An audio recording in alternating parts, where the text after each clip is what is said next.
the beginning, there was darkness, and then bang, giving birth to an endless expanding existence of time, space, and matter. Every day, new discoveries are unlocking the mysterious, the mind-blowing, the deadly secrets of a place we call the universe. In the Star Wars universe, the Death Star is the ultimate weapon of mass destruction, able to annihilate entire planets. In the actual universe, the sky is filled with real-life Death Stars. It can be thought of as sort of a time bomb. Some are dangerously close to our planet. Earth's life might take a bad hit when that radiation reaches us. And one has the Earth in its crosshairs. It was almost a shock. I didn't believe it when I first saw it. They are the Death Stars, and they make the universe a very dangerous place.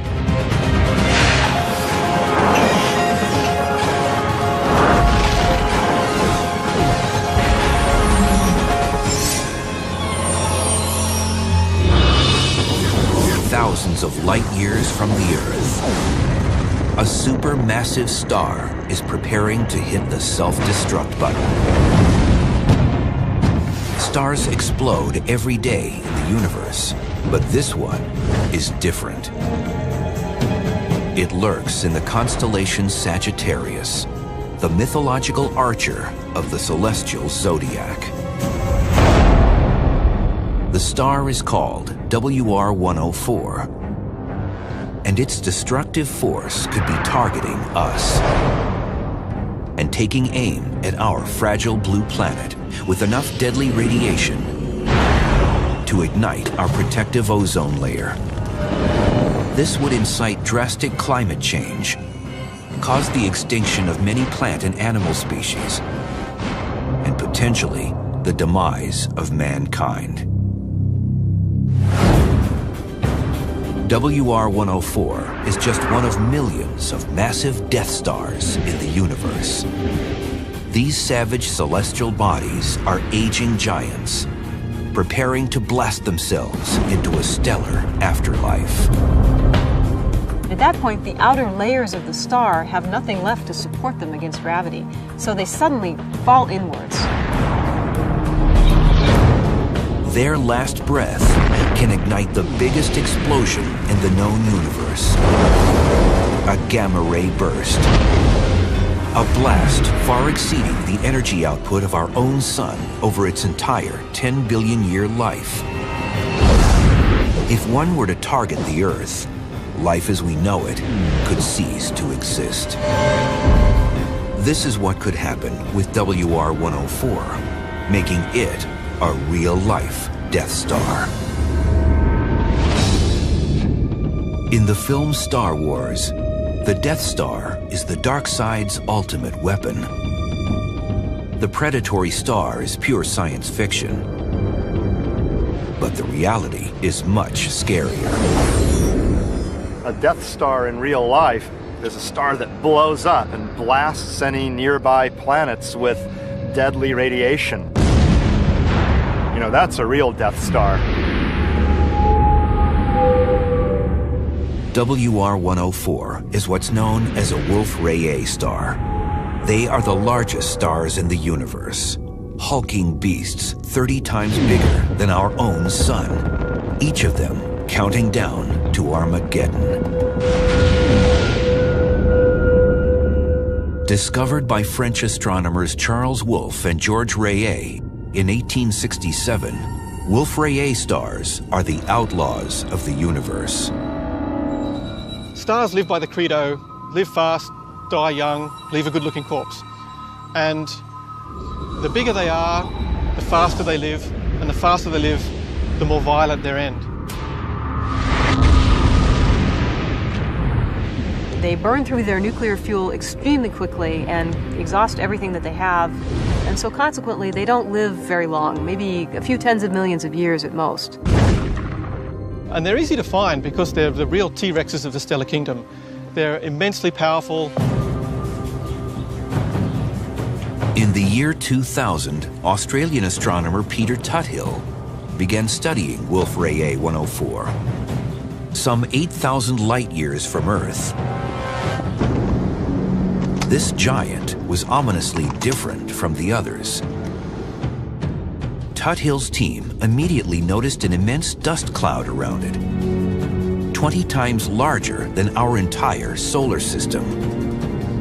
We knew there was dust around Wolf-Rayet 104, and that was a puzzle, because it's a bit like finding a snowflake in hell. There was a mystery there, and we wanted to try and solve that mystery. Over the course of 6 years, Tuthill used an infrared camera at the Keck Observatory in Hawaii to create a composited image from multiple exposures. It yielded an amazing time-lapse sequence. 104 was producing an exotic spiraling plume of dust. It was almost a shock. I didn't believe it when I first saw it. I thought, stars don't look like spirals. There's no spiral I've ever seen in a book. We then had a mad scramble. We had to try and understand how a star can produce this elegant tail. Tuthill discovered that the key to this strange dust spiral was the fact that WR-104 wasn't alone. It's locked in orbit with a smaller star in what's known as a binary system. Both stars eject masses of charged particles called stellar winds. These winds aren't uncommon in the universe. Our own sun creates a solar wind that extends beyond the outer planets. The difference is that in a binary system, when winds from the two stars collide, gases are compressed and dust and soot are created. But what causes this dust to form into such an exotic spiral? So it turns out that a lawn sprinkler makes a great analogy to illustrate the physics that's occurring in these colliding wind binary systems. We've modified this sprinkler so that it only shoots one jet out of the spigot. The single water jet represents the constant flow of dust particles being created by the colliding stellar winds. But because the two stars in WR-104's system are in constant orbit around each other, it adds a circular motion to the stream of dust. Your first intuition is that the water is moving in a circular motion, but in actual fact, the lawn sprinkler is really shooting a jet in a straight line. The water droplets, even though they're moving in a straight line away from the spigot, they create an arc, and that arc wraps into a spiral with the rotation. The spiral spawned even more questions. The most troubling, exactly what kind of Death Star could WR-104 become? Wolf-Rayet stars can be thought of as sort of a time bomb because they're so massive that they can't live for very long. And once they've burned up all of their nuclear fuel, there's nothing left to support the star against the relentless pull of gravity. And at that point, the core of the star collapses, and the outer layers fall in on top of it and bounce outward in a tremendous explosion. The explosion is a supernova, an immense burst of radiation that briefly outshines an entire galaxy. Wolf-Rayet 104 will definitely go supernova sometime in the next few 100,000 years. At 8,000 light-years away, the explosion itself poses no threat to the Earth. But there's a chance the supernova will trigger the most violent event in the universe, a gamma-ray burst.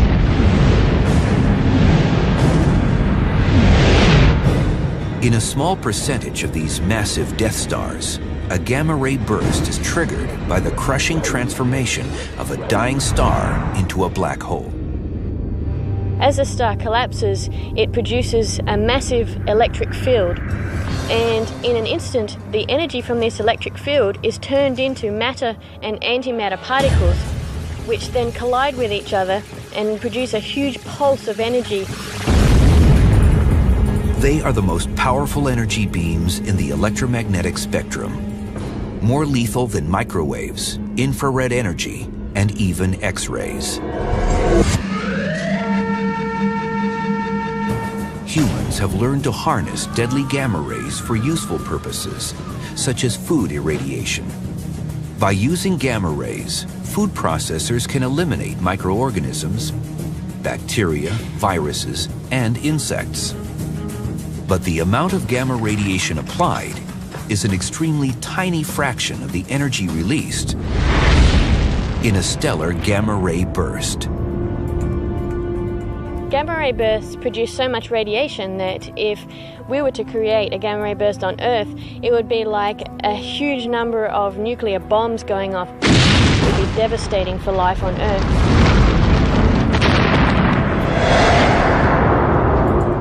For the human race, the most critical piece of information about gamma ray bursts is the direction of fire. At the moment of collapse, the star becomes a dense, flattened disk, and the rotational axis poles are its only openings free of dense star matter. You get two relatively evacuated regions along the poles, and it's along those directions that material can be ejected because it encounters relatively little resistance. So this container of yogurt provides a nice analogy for what happens in a gamma ray burst. I'm going to drop the container of yogurt, and because of the sides of the container, yogurt is not going to be able to go out along those directions. But the top of the container is open, so yogurt is going to squirt out along the top. Watch what happens. So the yogurt went squirting basically straight up. It couldn't go out the sides because it was blocked by the sides of the yogurt container. And that's a nice analogy for what happens in a gamma ray burst. The greatest concern for humans is the direction that the gamma ray burst is firing. If the axis of the collapsing star is pointing in our direction, we could be in serious trouble. When Peter Tuthill's team studied the plane of orbit of WR-104's dust plume, they came to a shocking realization. This spiral was the key that unlocked a lot of these secrets. And where things start to get a little scary is that this system, at first blush, appears to be almost face-on. We're looking right down the axis at the heart. It's like looking at a plate, a dinner plate. If you take that plane and you tilt it to the line of sight, it looks inclined. You're no longer looking at a circular dinner plate. Further examination suggests the rotational axis of the dust plume appears to match the rotational axis of the Wolf-Rayet star itself, meaning the Earth is staring directly down the barrel of a gun. That means that if this star becomes a gamma ray burst when it blows up, one of the two jets will be pointing toward us. The beautiful spiral of Wolf-Rayet 104 is suddenly a messenger of doom.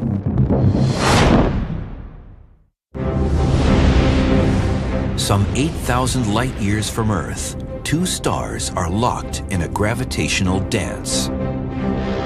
Their stellar winds ejecting a vast cloud of dust in a graceful spiral. But there's more to this star couple than just a beautiful tale. The larger of the two, Wolf-Rayet 104, is a massive Death Star on the verge of exploding as a supernova. That much is certain. The real mystery is, will it also unleash a gamma ray burst, or GRB, the most powerful burst of energy in the universe? The question is an important one for all on Earth, especially considering the star's axis may be pointing directly at us. That means that when it blows up, if it becomes a gamma ray burst, the jet could be pointing straight at us.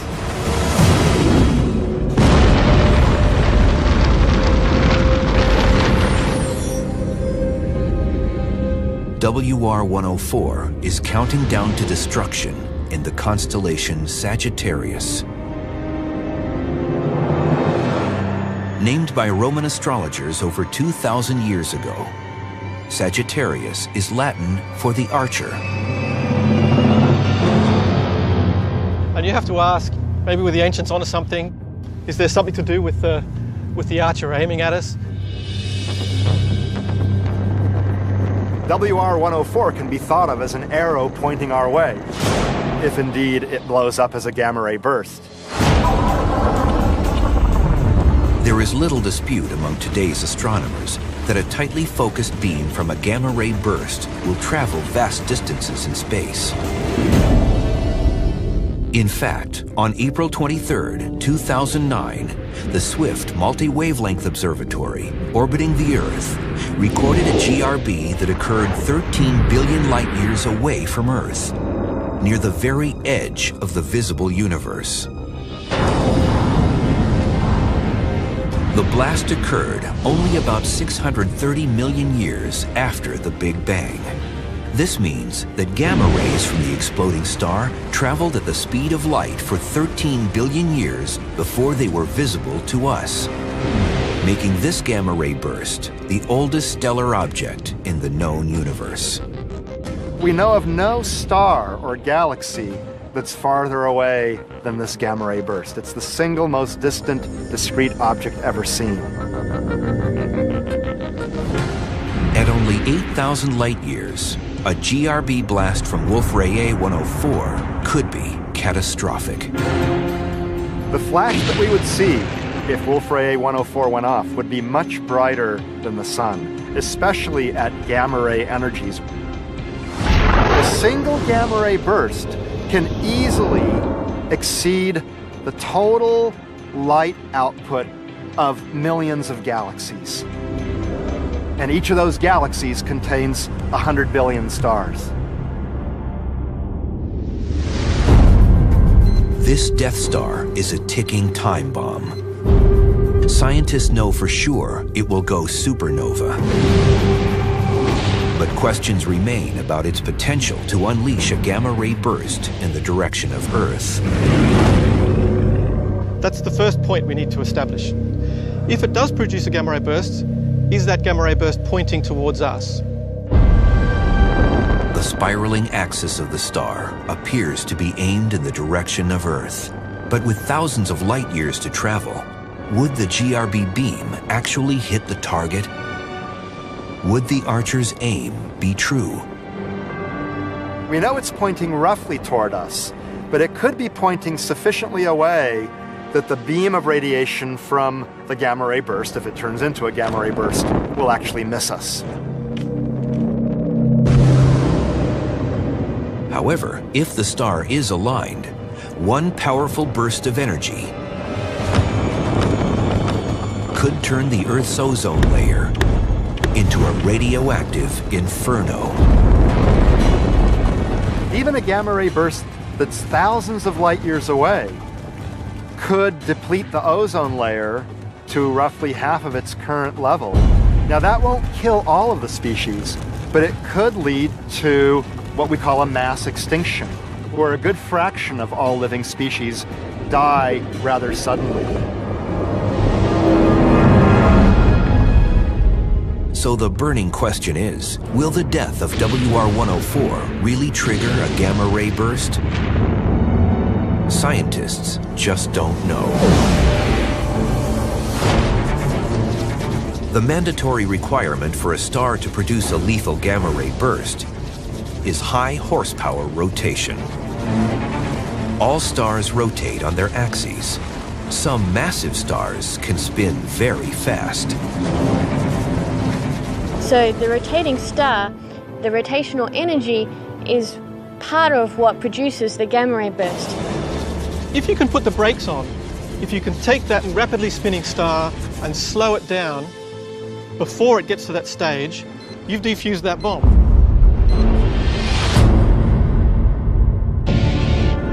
Based on mounting scientific evidence, it appears the universe itself is applying another set of brakes to its stars. It's called metallicity. Stars are primarily made of hydrogen and helium. But heavier, more complex elements are created every time a star explodes. Elements like carbon, nitrogen, and oxygen that then become the raw materials for the next generation of stars. So a star born today has more heavy elements, also known as a higher metallicity, than a star born earlier in the history of the universe. When a massive star has a lot of heavy elements in it, it tends to lose a lot of its mass through winds. And if it loses a lot of its mass, it also loses a lot of its rotation. And it ends up rotating too slowly to form a GRB. So something is happening to the Wolf-Rayet stars today that's going up there and defusing all the bombs. So they're still blowing up as supernovae, but far, far fewer of them are taking that supernova to the next step as a gamma ray burst. Could these breaks slow WR-104 enough to render it harmless to the Earth? Many astronomers believe so. But what if they're wrong? At 8,000 light years away, is Earth really in the danger zone? When the Death Star, called WR-104, finally explodes, it has the potential to unleash a deadly gamma ray burst directly at Earth. It's believed the star is roughly 8,000 light years away from us. Is this close enough for a gamma ray burst to do damage to our planet? And being 5,000 to 8,000 light years away, it's in the danger zone. Earth's life might take a bad hit when that radiation reaches us. If it was another 2 or 3 times further away, we'd probably be okay. And if it was 2 or 3 times closer, we'd really be shaking in our boots. But it's just at the edge of its range where one would expect, well, you know, it might do something, but it's probably not going to roast us all in our sleep. So perhaps once every billion years or so, there's a gamma ray burst that's sufficiently close and sufficiently well pointing toward us that we need to worry. Death stars of all sizes populate the universe. But stars are not the only entities capable of such violence. The universe is also home to death galaxies, like 3C321, also known as the Death Star Galaxy. 3C321 is a galaxy with a giant black hole in the middle, millions of times the mass of our sun. Just outside the black hole's edge, the chaotic churning of magnetic fields and gravitational pull has ignited a high-energy particle jet. These jets are not uncommon, but this one is delivering a beating to its nearest neighbor. The case of 3C321 is very interesting because there happens to be another galaxy 20,000 light years away. The stars in that galaxy are being blasted by the energetic particles and radiation from one of these jets. X-ray astronomer Dan Evans has been tracking the Death Star Galaxy and its violent behavior from the Chandra X-ray Satellite Control Center outside Boston. So we see black holes do kind of strange things, but only a very small fraction emit these powerful jets of particles. And a fraction even smaller, such as the 3C321 galaxy, the Death Star galaxy, smack into other companion galaxies. So that's incredibly rare. The companion galaxy is across the galactic street, 20,000 light years distant. The massive energy beam, even larger than a gamma ray burst from a dying star, is firing non-stop with a seemingly limitless energy supply.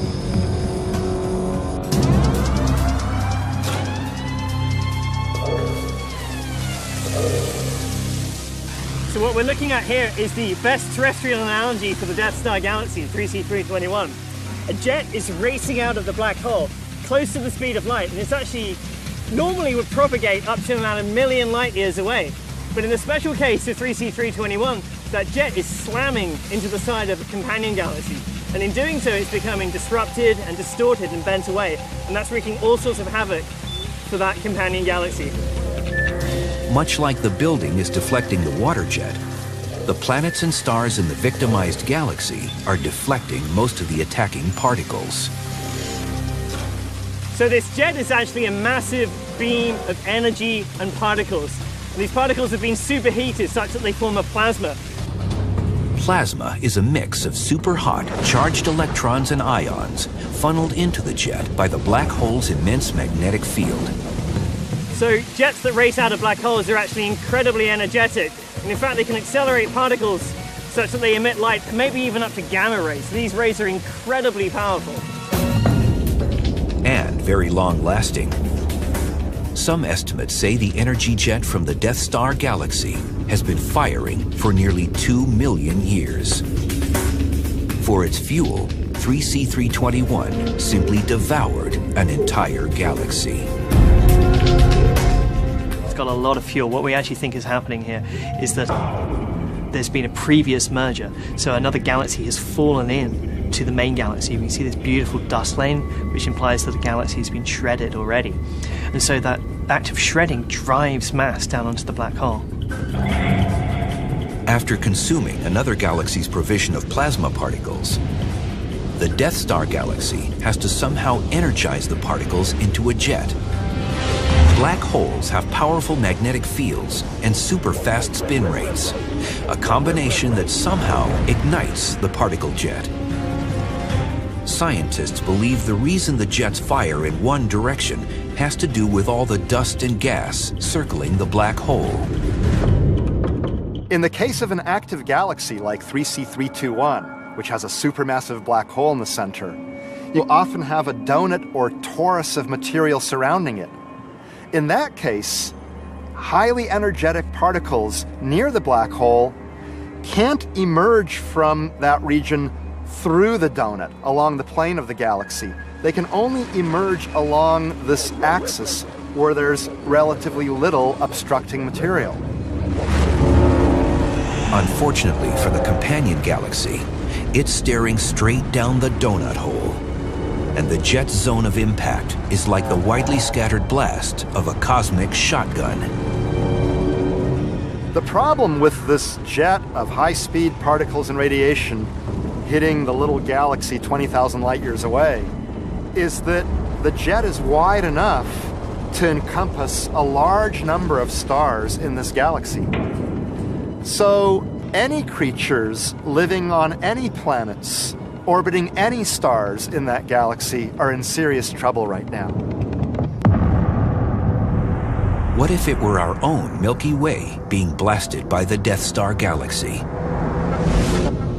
Put Earth in the path of the jet, and the effect on the ozone layer would be enormous and deadly.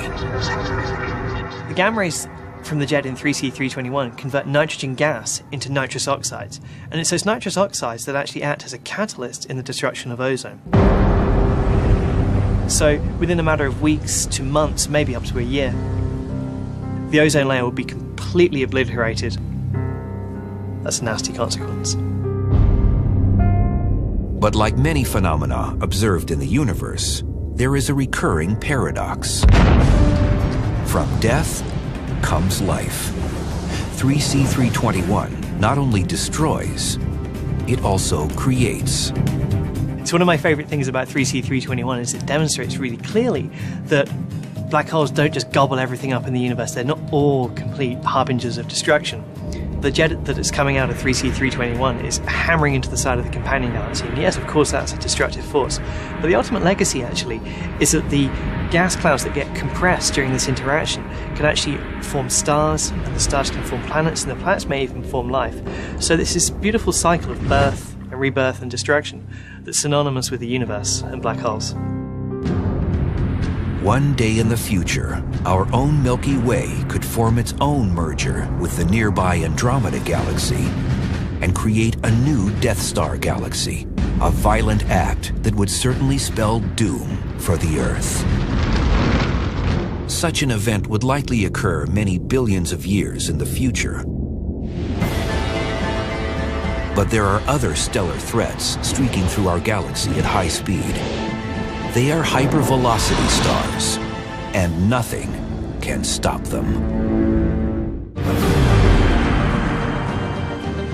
To the human eye, stars paint a tranquil picture in the heavens above.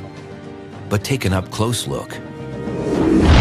A select few are Death Stars on the verge of extinction, and these cosmic beasts are anything but peaceful. Eventually, a star will burn through all the hydrogen in its core and convert it all to helium. Once it does that, it has to be massive enough to be able to ignite the helium and convert helium into heavier elements like carbon, oxygen, and nitrogen. And this releases an enormous amount of energy. This process is the same release of energy that goes on inside a hydrogen bomb.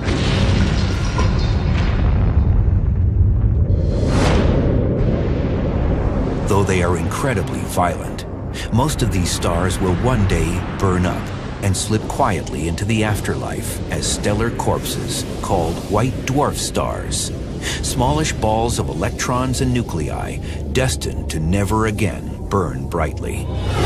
But some are supermassive stars, so energetic they end in a fantastic supernova explosion, and sometimes even produce the largest of all blasts, the gamma-ray burst.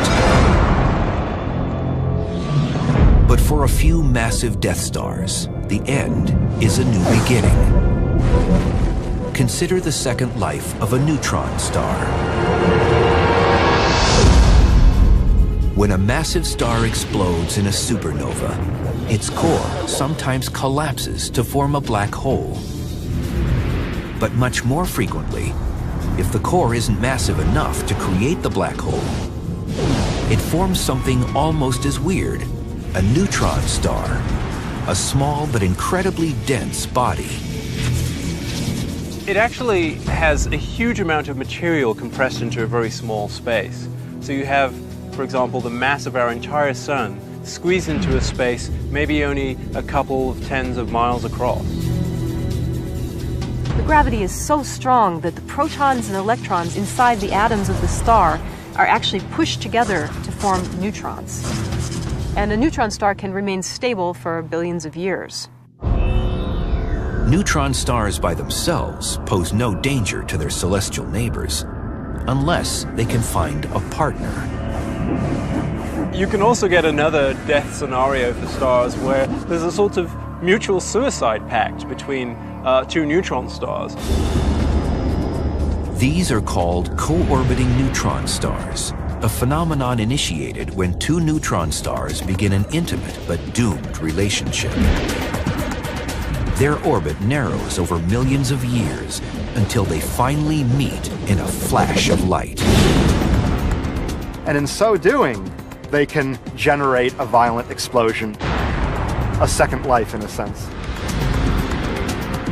So there's two different types of gamma ray bursts. There's short bursts, which have durations of less than 2 seconds, and we think that short bursts are produced by merging neutron stars. The short bursts are different than the longer GRBs produced by collapsing massive stars. The gamma ray burst emitted by two colliding neutron stars may be short, but it's powerful, equal to the energy released by the sun over its entire lifetime in less than 2 seconds.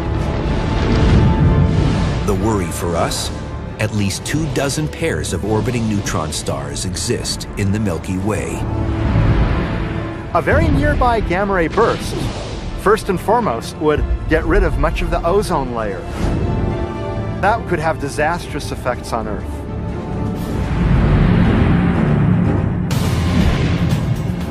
Some estimates hold that a violent neutron-star merger occurs within about 3,000 light-years of the Sun every 100 million years. That's about the same interval as the mass extinction events recorded in the Earth's fossil record. Is it coincidence, or should we worry that the last tango of two dying stars might eventually blast the Earth's ozone layer with deadly gamma rays and alter the planet? Scientists don't know the answer. The chances are probably about the same as a runaway star plowing headlong into the Earth. It's a remote possibility, but fearsome to contemplate. You can actually have the possibility that a collection of stars that perhaps were all together in the same neighborhood interacting with each other, sometimes ejects a star just to wander off on its own. As far as we know, there are no wandering stars headed our way, but if that were to happen, it could be quite interesting. One scenario could see the Earth's orbit around the Sun disrupted by the gravitational pull of the wandering star. One dramatic possibility is that such a wandering star simply kicks the Earth entirely out of the solar system. And so we're now wandering around without a source of energy, the Sun. No one really knows what would happen. It really depends upon the angle of approach, the mass of the star, etc. Wandering stars can travel up to 60 miles per second. Fast, but still not fast enough to escape the Milky Way's gravitational pull. But there are some supercharged turbo models that could actually break free and rocket out into the universe. These are called hypervelocity stars. Hypervelocity stars are normal stars like the Sun, except that they're moving out of the galaxy at well over 1 million miles an hour. And that's beyond the escape velocity of the Milky Way. The need for speed begins with a normal pair of co-orbiting stars that get too close to the edge of a black hole. Just as the disabled Apollo 13 command module got a boost of velocity by maneuvering close to the Moon's orbit, the hypervelocity star gets a huge gravitational kick from the black hole, severing the bond with its binary partner. The star closest to the black hole is captured into a very tight orbit around the black hole, and so it loses this energy. And the other star gains that energy and is ejected with this very large velocity as a result. The ejection of a hypervelocity star is much like a slingshot effect. At the instant the binary star's orbit is broken, the hypervelocity star is launched with incredible force into the void of space. They've been voted out of the Milky Way, and they're destined to drift into the infinite depths of intergalactic space. It's very unlikely that these stars will ever affect the Earth. Fortunately, the eventual death of these speedy stars will occur far away from our solar system. It's the death stars on our own block we need to keep an eye on. In cosmic time, their fuses are lit, and we have a front row seat to their annihilation.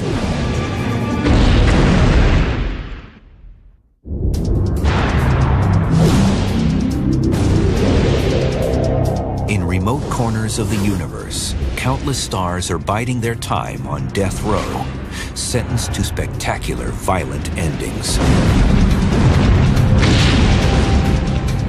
Closer to home, there are a few dozen stars within 20 light years of the Earth, and a few of these are preparing for death.